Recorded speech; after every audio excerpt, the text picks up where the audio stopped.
In the 1970s and 80s, 2 deadly shootouts took place at this cabin. It's the John Singer cabin, and after moving here from Nazi Germany and trying to put his traumatic past behind him, he made this himself for his family. He lived a relatively quiet, polygamous lifestyle up until the state came down on him, and I'll detail a little bit about his legal troubles later. Now, I've heard 2 separate stories of the death of John Singer. Every person that knows the case locally that I've asked said that he walked down his driveway, went left, which connects to the main road, and retrieved his mail. And then he was shot in the back by 2 police officers. I looked out the window and I saw 3 men on top of John, and I just ran out the door. Indeed, on one occasion, heavy-handed cops posing as reporters tried to tackle Singer and take him in, but the raw-boned farmer fought back and got away. And suddenly, John Singer was a folk hero. I told him I ain't got no interest in shooting him, but I told him if you ever try it again, I blow your stupid heads off. But a short time later, it was John Singer who was shot and killed by police. They say he pulled a gun on them as they tried to arrest him out by his mailbox one morning. A shooting that silenced Singer, but only made the cries of his family and his supporters louder. This woman is John Singer's sister. Are you happy? I didn't do that. No, but you were part of it. No, I'm not. Oh, you better believe it. Your blood on your hands, too.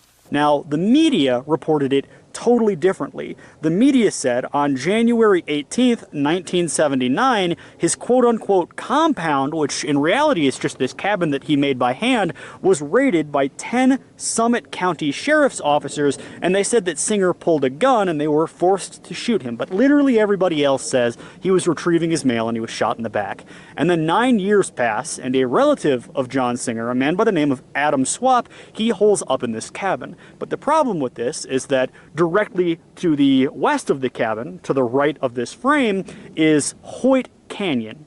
And Hoyt Canyon feeds this area with water, and then it percolates down into the valley and supplies a lot of farms. So naturally, the Singers were on a very valuable water supply, and authorities came in to move the water. Well, this kind of cut them off and destroyed a lot of their production value, and it really lowered the value of their land, and the only real authority in direct location to them was the LDS Church just a quarter mile down the road, and the LDS Church had been defaming them for years. They made these people look like horrible, bad influences on the community, and they just believed that the LDS Church was somehow responsible. When you look at what was going on at the time, to me it all came down to water rights.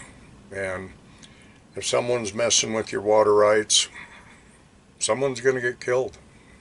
Now again, the media was supposed to take the orthodox mainstream lie that Adam Swapp and Singer's grieving wife believed that this act would resurrect John Singer.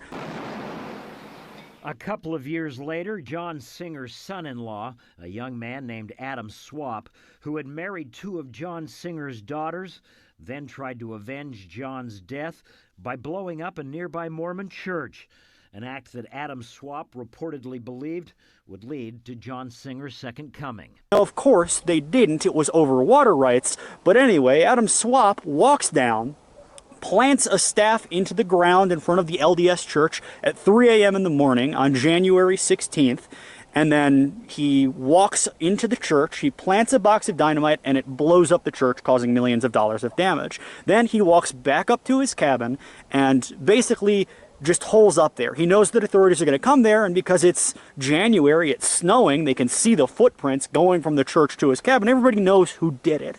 So on 25 January, they bring out Ogden Kraut, who is a very well-known independent fundamentalist in the Mormon community, and his son kind of picked up the torch and kept it running. He still studies Mormon fundamentalists, and he records their histories.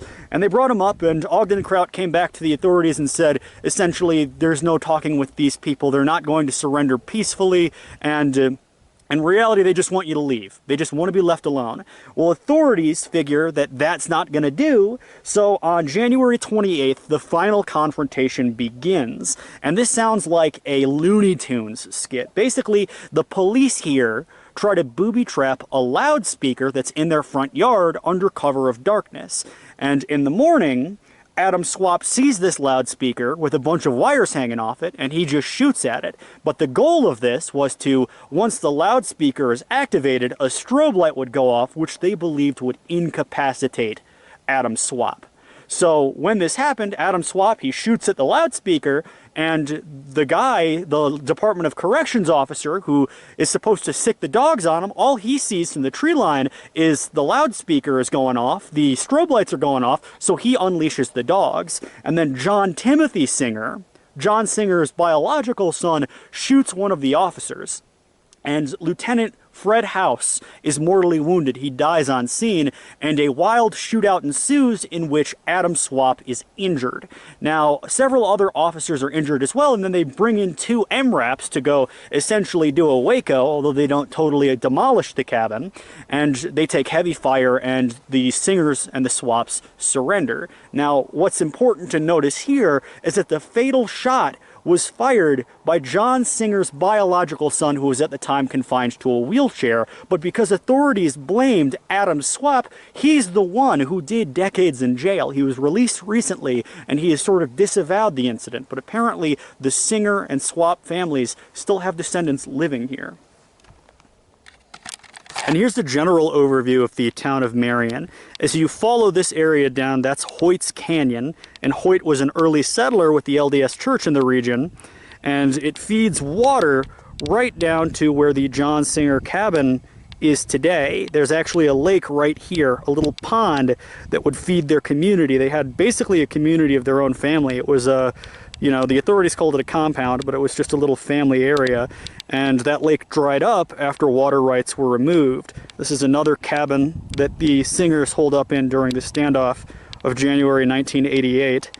And down here, at the end of the road, which connects to the main street, is where John Singer, according to everybody who actually took part in this case, was shot in the back by police officers. Now, they claimed that it was a self-defense situation and that they raided his house and he aimed at them, so they shot him, but in reality he was shot in the back while he tried to get his mail. Now, as we zoom down here, we can see the cemetery where John Singer is buried, although the last time I checked here, I can't find his grave. And just down here is the LDS Church, which Adam Swapp on January 16th, 1988 walked to 3 a.m. and he planted a bomb which blew up the interior. Didn't do much damage to the exterior. Then he walked back up and the standoff began. And it would end in this cabin right here.